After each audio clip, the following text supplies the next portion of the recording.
जी सत श्रीकाल जी। आप अज लैके आए हैं जोड़ा ये अपने को आप शेड लगावे तो वो मैं किता की मैं दिखाना थानू नहीं। ये अपना एरिया है 3x4 का तो इत्थे मैं इदा एंगल्स लगाए चारों पासे।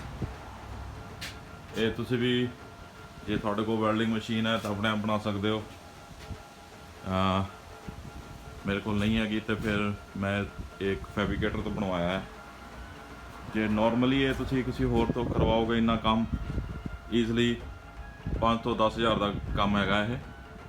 पर अगर तुसी थोड़ा जा अपने आप मेहनत करके करोगे तो थोड़ा 4 तो 500 डॉलर के अंदर बन जाएगा। तो जिदा हुण एंगल्स ने मैं बनवाया ये मैनू ऑलमोस्ट $100 ईच पिया है।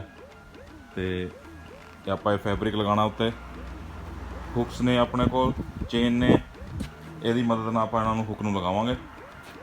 तो कोई बड़ा काम नहीं है, बहुत ईजी तुसीं इंस्टॉल कर सकते हो।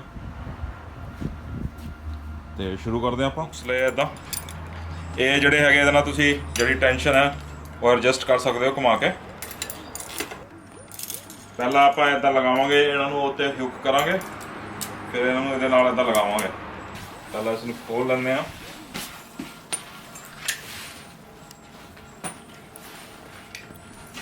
आपां हुक पा लिया इहदे विच इदां चेन उहदे नाल हुक नाल उत्थे अटैच कर देना आपां।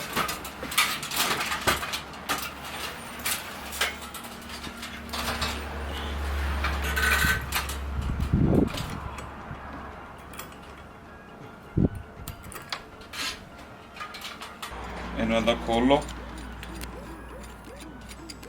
इधर भी।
अपना प्रोजेक्ट कंप्लीट हो गया।